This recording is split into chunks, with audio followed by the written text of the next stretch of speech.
Então, a aula de hoje é sobre sincronização entre processos, dando continuidade à nossa aula de sistemas distribuídos. Então, as aulas anteriores, nós vimos, né, a comunicação entre os processos, os middles, como é realizado a comunicação entre os processos, entre os sistemas distribuídos. Então, a camada do middle é muito importante para a realização, né, da comunicação entre sistemas distribuídos. Hoje a gente vai ver o que é, como os processos, né, sincronizam, né, um manda mensagem para o outro, né, em sistemas diferentes, como isso funciona.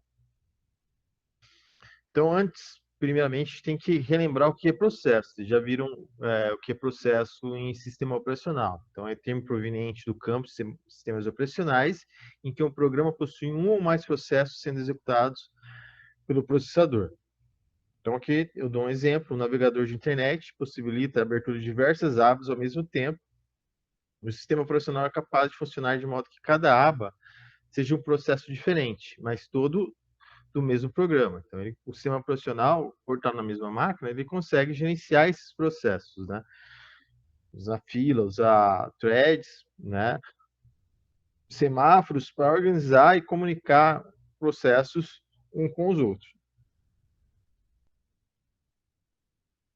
A sincronização de processos em sistemas distribuídos, ela é responsável por garantir que os processos sejam executados em sequência. Tá? Então, é importante que os processos eles tenham, né, a garantia que essa sequência seja executada, né, numa ordem para não afetar o resultado final. Mas existem as dificuldades para fazer isso. A informação relevante ela está espalhada em múltiplas máquinas, então eu não tenho um servidor, então ele está espalhado em toda a rede, né, em várias máquinas. Os processos tomam decisões baseadas somente nas informações locais, então chega um processo que está pedindo alguma coisa em uma máquina, ele vai tomar a decisão com base nas informações locais, né? Não vai pedir informações para toda a rede, né? Então chegou um processo, ele vai ver ali e vai responder conforme o conteúdo que ele tenha. E o principal, não um relógio em comum ou outro tipo preciso de tempo global, né? Então o tempo é um dos principais problemas dos sistemas distribuídos que a gente vai ver na aula de hoje, na aula de sincronização de processo. Então, vamos pensar um tempo em sistema centralizado, né? Quando um processo ele quer saber a hora, ele faz uma chamada do sistema e o núcleo responde, né? Então, qualquer processo, se ele precisar saber a hora atual, ele vai, qual que é a hora? Ele vai retornar. Aí a hora é a mesma para todos os processos. Então, se um processo A pergunta a hora e um pouco mais tarde o processo B pergunta a hora, o valor do obtido de B ele vai ter uma hora maior do que obtido por A, porque estão, logicamente, rodando na mesma máquina.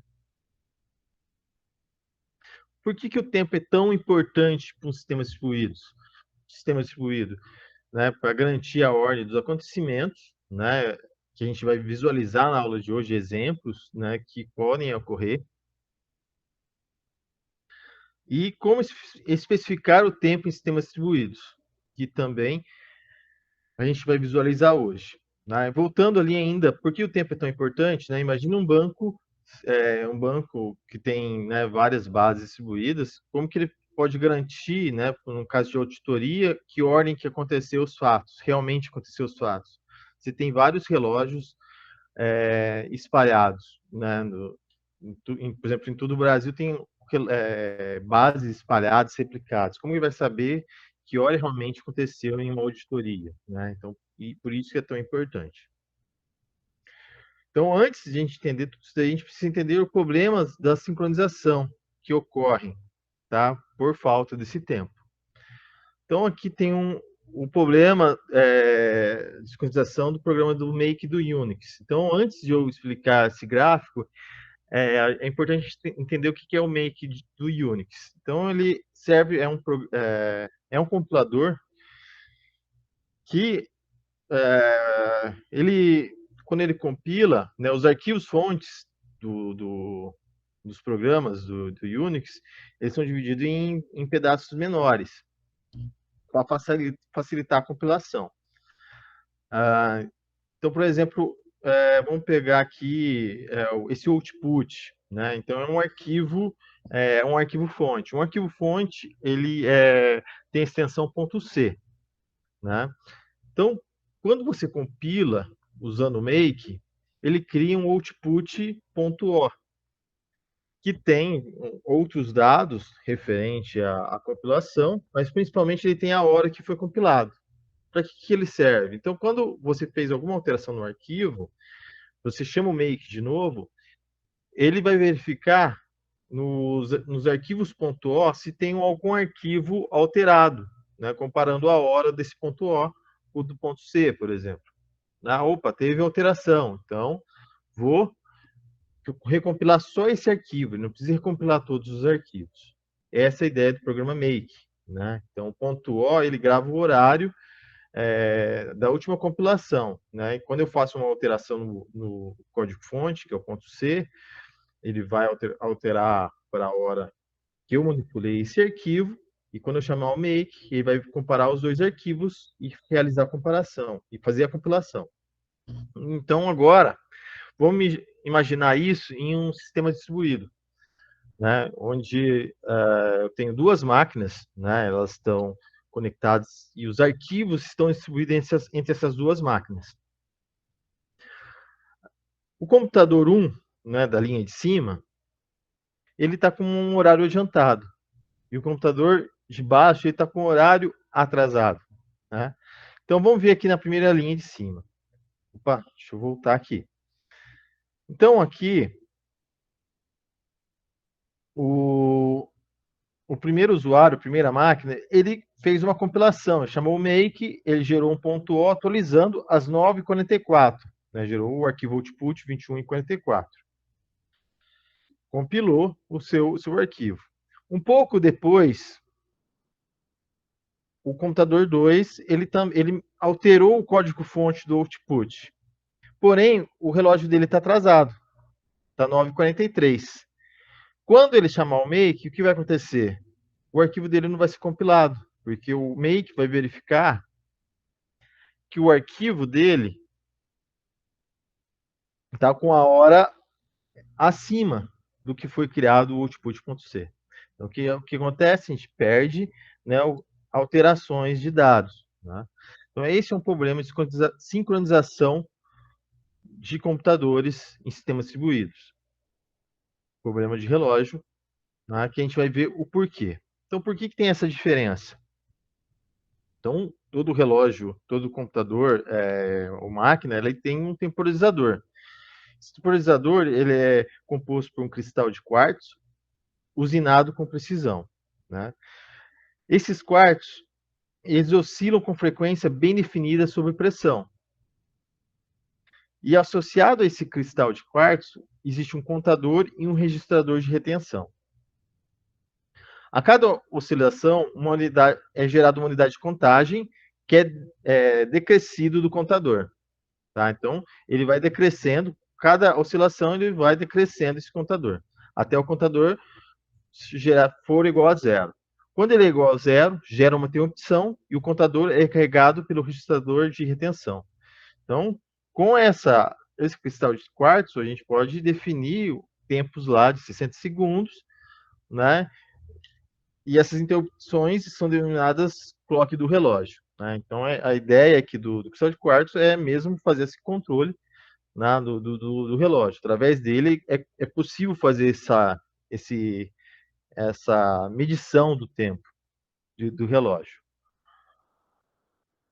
Qual que é o problema deles? Então, múltiplos CPUs, cada um possui o seu próprio relógio. A frequência de cada oscilador do cristal é normalmente estável, normalmente.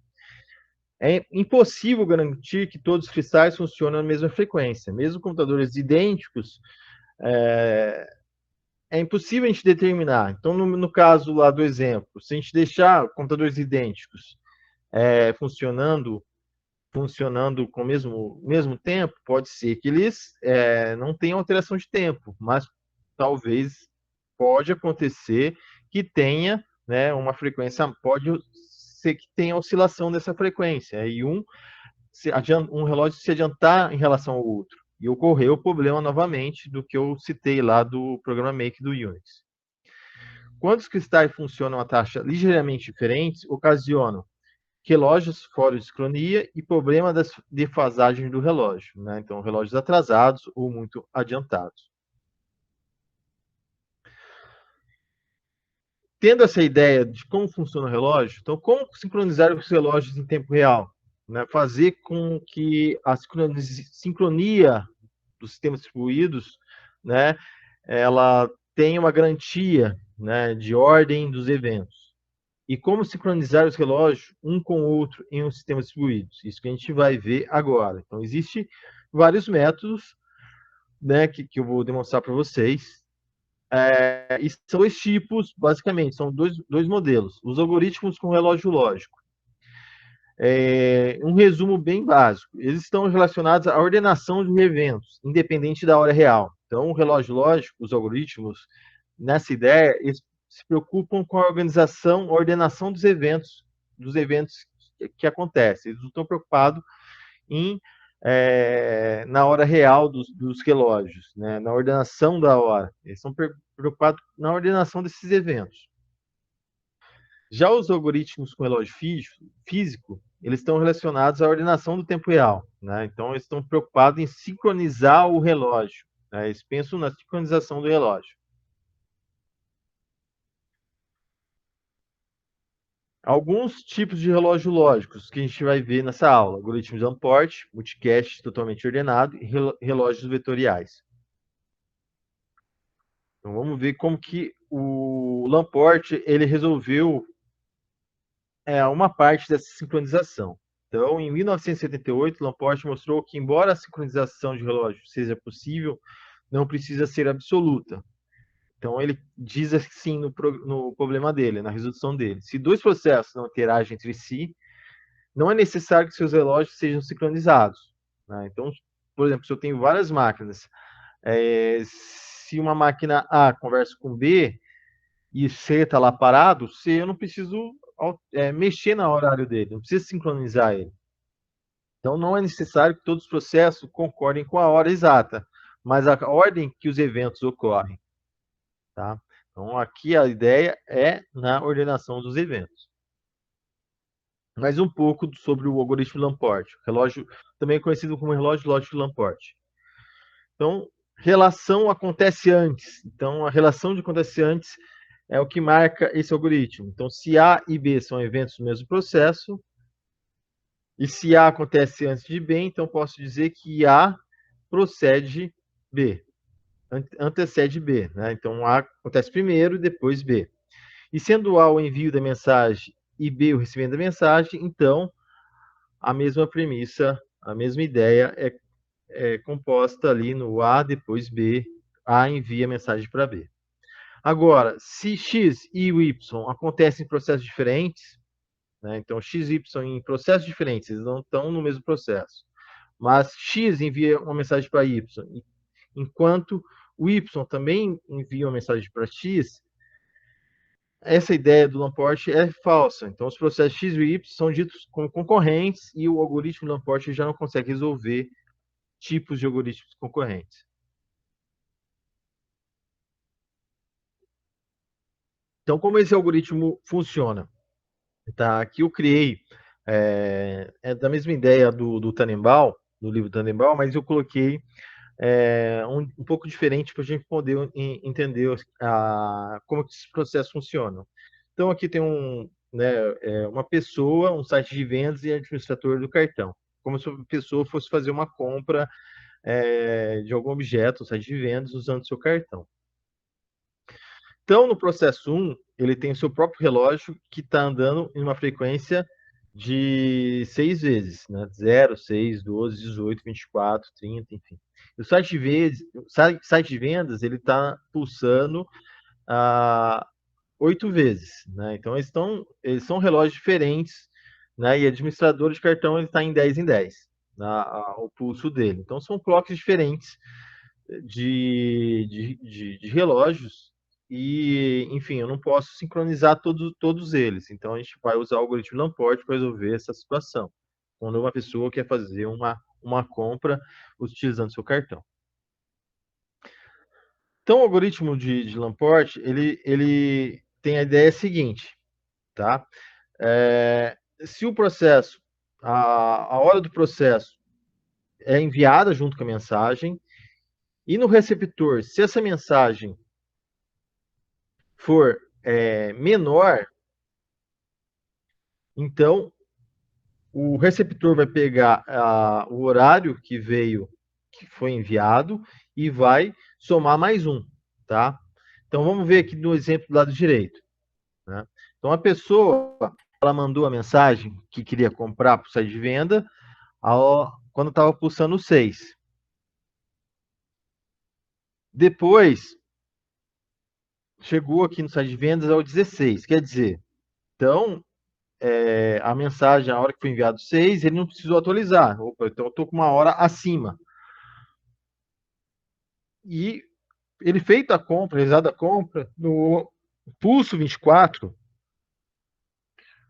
o site de vendas consultou lá o administrador de cartão avisando que ele quer fazer uma compra. Então, o site de vendas mandou no momento 24, ao horário dele, do pulso, para o administrador do cartão. O cartão estava com horário acima. Opa, então eu não preciso atualizar. A administradora fez o trâmite, né, da compra do cartão do usuário e mandou a resposta para o site de vendas. Só que o site de vendas ele tem um pulso maior. O que aconteceu? Ele estava 60, ele chegou aqui, ele chegou aqui a 61.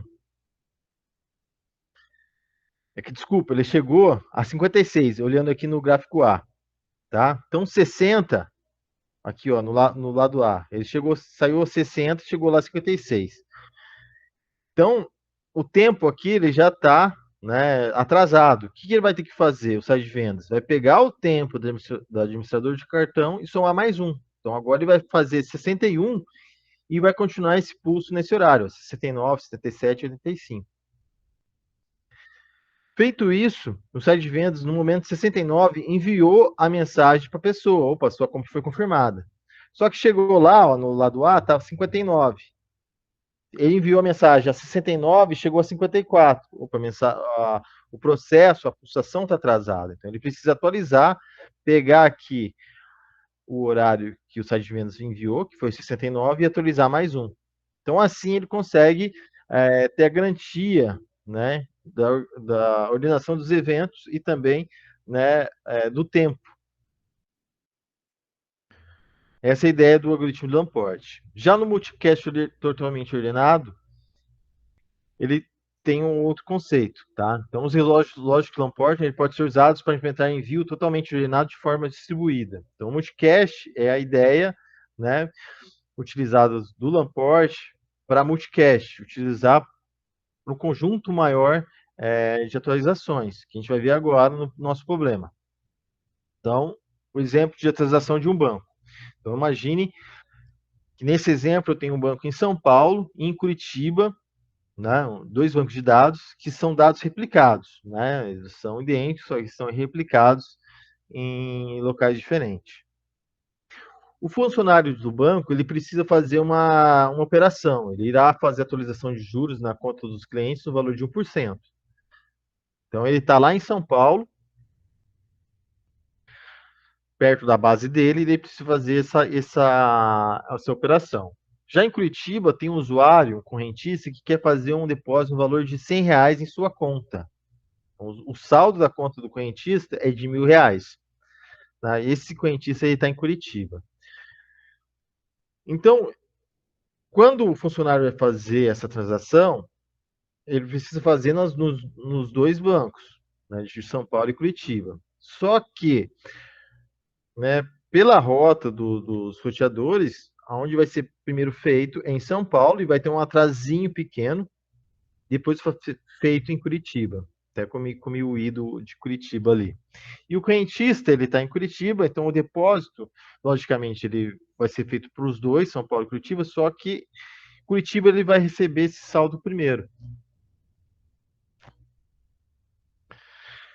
Então, aí, ó, o que aconteceu? Funcionário de banco, ele fez a atualização de 1% nas contas. Em São Paulo, primeiro foi atualizado. Então, o saldo dos juros do correntista em São Paulo ficou 1.010. E ele está fazendo essa operação, essa transação, ainda não chegou em Curitiba. E no mesmo momento, o correntista ele fez em Curitiba, o saldo dele está 1.100, porque o depósito caiu. Só que esse depósito ainda não caiu em São Paulo. Quando chegar as transações, os saldos vão ficar diferentes, porque aqui ele vai somar os 100 aos juros do funcionário do banco e depois os juros ele vai ser adicionado em Curitiba. Então, em São Paulo vai ficar com saldos de 1.110 e em Curitiba 1.111.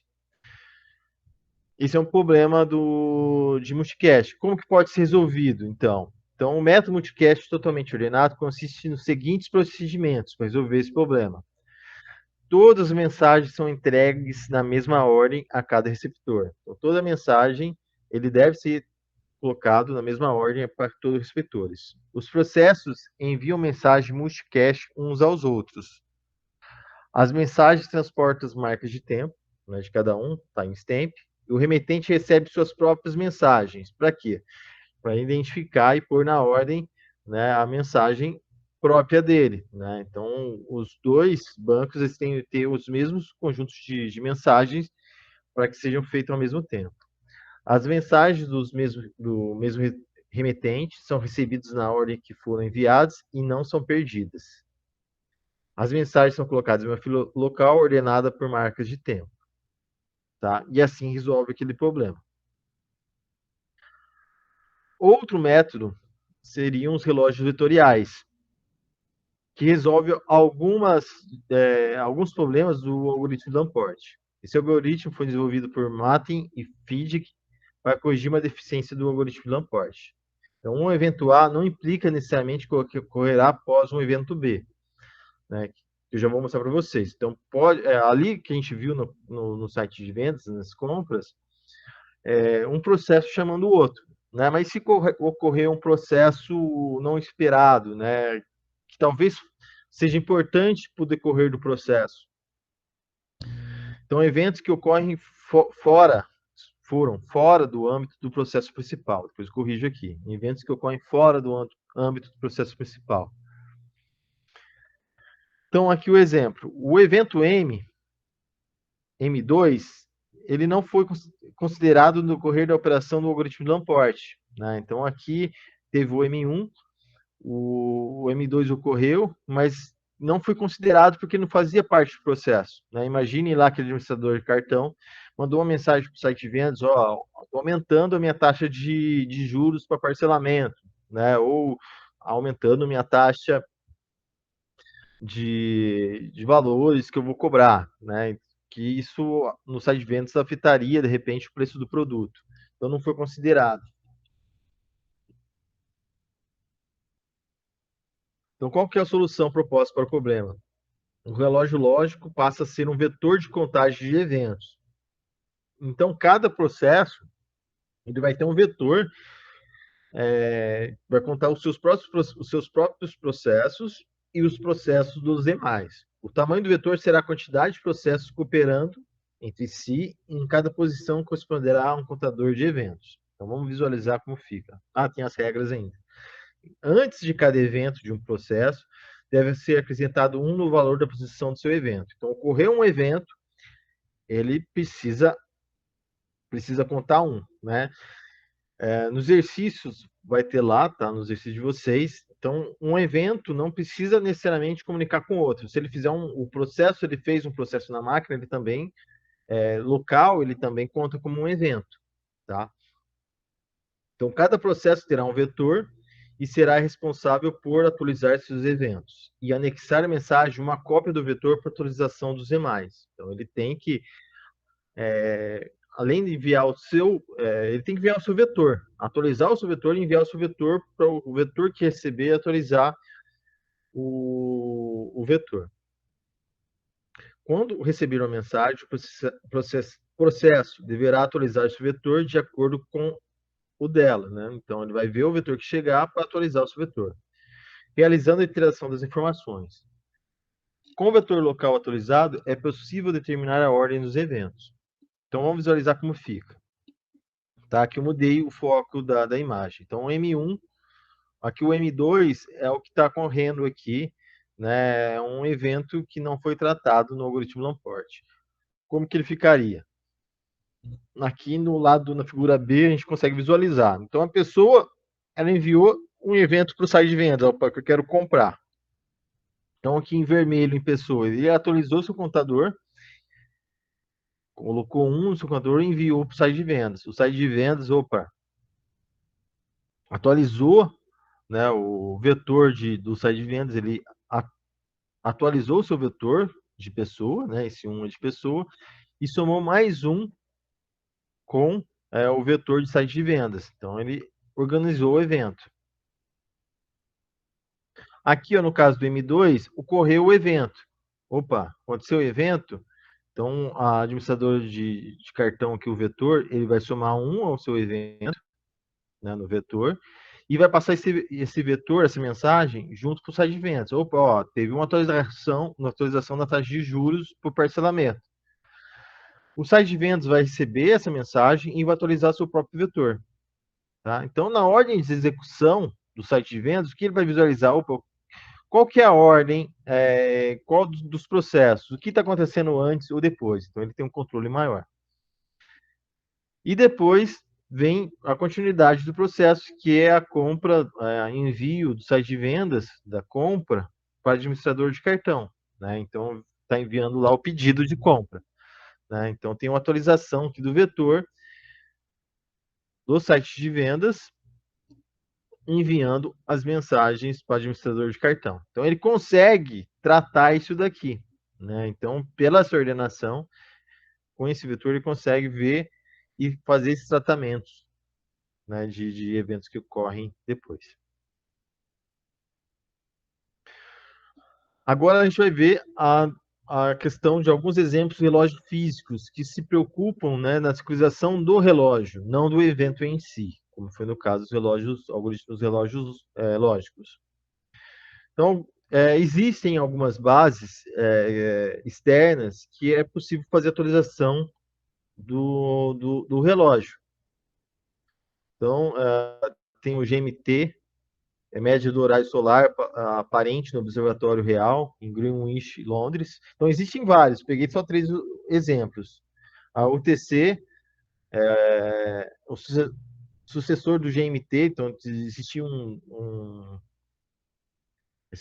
sucessor do Greenwich, e a base de toda moderna medição de tempo.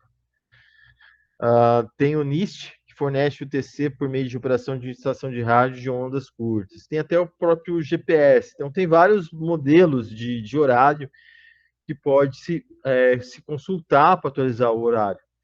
Porém, por que eu não utilizo só esses relógios para fazer a atualização e a sincronia?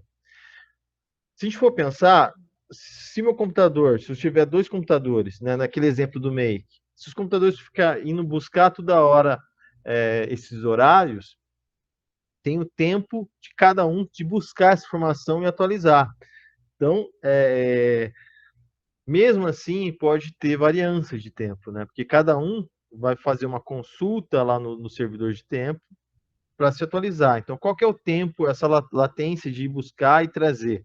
Né? Então, o tempo já não vai estar, já vai estar um pouquinho atrasado, né? Dependendo de cada um dos computadores, que vai passar uma rota para fazer essa consulta.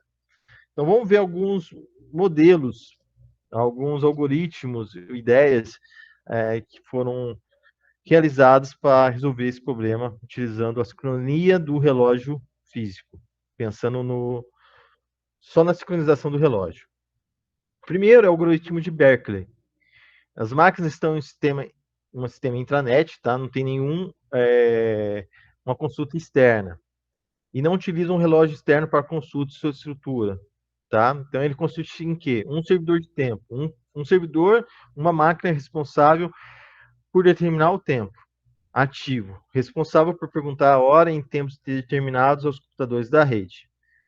Um servidor responsável por calcular, esse servidor vai ser responsável por calcular a média das respostas e enviar os computadores para ajustarem seus relógios. Então, vai ter um servidor de tempo, onde ele vai perguntar as horas para o pessoal da rede e vai fazer uma média e falar, ó, atualizem os seus relógios, tá? Se esse servidor de tempo sair da rede, for desligado, outro servidor de tempo ele é escolhido, né, e mantido na rede para fazer esses cálculos.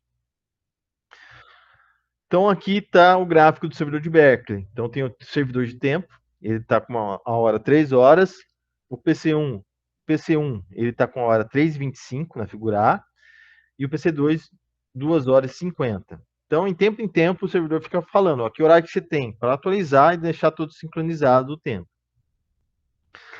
Então, o servidor ele manda o horário para as máquinas, ó, meu tempo é esse, 3 horas.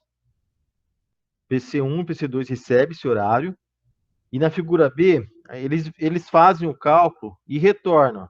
Tá? Opa, meu tempo, eu estou adiantado 25 minutos. PC2, eu estou atrasado 10 segundos. Tá? Eles mandam esse cálculo. Por que eles não mandam a hora? Porque se eles mandassem a hora, seria um tempo de latência. Então, a hora, mandando dessa maneira, o tempo que eles estão atrasados, não vai acarretar se ele mandasse 3h25. Pois esse processo de ele enviar, estou 3h25, mandar a hora para o servidor, já tem o tempo de latência. Então, por isso que ele manda, né, o quanto que ele está atrasado ou não. O servidor ele vai pegar esse mais 25 menos 10 e vai fazer uma média. Né? Mais 25 menos 10 vai dar 15. Né? Então, ele vai pegar esses 15. Quantos computadores tem na rede? Né? Contando com ele, 3. Vai dividir por esse 15 segundos, vai dividir por 3. Então, 5 segundos é o que tem que ser ajustado. 5 minutos é o que tem que ser ajustado, desculpa. Ele vai atualizar o seu relógio. Né? Opa, então eu tenho que atualizar para 3h05. Esse é o meu novo horário. E ele vai mandar o tempo que eles têm que atualizar. Tá? Então, como o PC1 está adiantado 25 minutos, ele vai precisar ser atrasado 20 minutos. E o PC2 vai precisar ser adiantado 15 segundos. De novo, por que ele não manda o horário? Se ele mandar o 3 e 5, a hora que chegar o horário no PC1 e PC2, e esse tempo de ele atualizar, o horário já não vai estar idêntico entre eles. Então, mandando dessa maneira, ele vai manter, né, manter pelo menos algum tempo, manter mais preciso o relógio. Tá? Essa operação acontece em tempos. O servidor precisa ficar consultando tempo em tempo e atualizando os horários das máquinas da rede. O outro algoritmo, o algoritmo de Christian. Então, proposto por Christian em 1989, ele se baseia-se em clientes consultarem um servidor de tempo. Mesma ideia, basicamente, de Becker. Existe alguém responsável por controlar esse tempo. Cada máquina envia uma mensagem para um servidor de tempo. Então, a máquina pode estar conectada a um receptor externo, ou um relógio de precisão, tá? Pelo tempo, e perguntando sobre o tempo corrente. Ele pode estar ou não essa máquina conectada com o servidor externo de tempo. O servidor de tempo responde o mais rápido possível, com uma mensagem contendo o tempo corrente. Quando o transmissor obtém uma resposta, ajuste seu clock. Né? Só que o problema também que eu comentei com vocês, é o tempo, né, de latência dessa mensagem chegar, ser enviada para o servidor voltar. Então, o que a gente vai ver agora. Então, como que funciona? Então, o problema é quando se contrata o servidor, os atrasos das mensagens farão que a hora fornecida esteja desatualizada. Então, aqui o cliente, nesse TV aqui é o tempo de viagem. Então, o cliente, quando ele manda uma requisição do tempo do servidor de tempo, ele manda o seu tempo. Ó, meu tempo é esse. Chegou lá no servidor de tempo, o servidor registra o tempo que chegou, faz o processo, né? Marca aqui também, de novo, o tempo para retransmitir de volta a mensagem e o cliente recebe a mensagem com o tempo de retorno. Tá? Então, tem aí o tempo de viagem, que é do cliente chegar ao servidor de tempo, e o tempo do servidor chegar ao cliente. Então, como que é feito esse cálculo? Né? Ele pega o tempo que ele chegou e faz o seguinte operação: o tempo que o servidor enviou, mais o tempo R, que é o tempo que o cliente recebeu o pedido, o tempo que saiu do servidor para chegar no cliente, menos o tempo da mensagem que saiu do cliente e chegou no servidor, dividido por 2. E assim ele atualiza seu relógio, tá? Através dessa operação aqui de tempo. Esse é o algoritmo de Christian. O outro, que é o NTP, tá? A gente vai ter uma visão assim, bem rápida do que ele é, que é o Network Time Protocol, onde múltiplos servidores de tempo, existem múltiplos servidores de tempo espalhados pela rede. Né? Então, aqui tem os servidores primários ligados diretamente a receptores de TC, então é o número 1 aqui, são servidores que estão diretamente conectados com com servidores da hora exata, né, do caso de TC. Esses servidores, eles podem trocar, atualizar entre si, né? De repente aqui, ele perdeu a conexão com um dos servidores de TC, né, esse de tempo, ele pode, né, requisitar os servidores do mesmo patamar.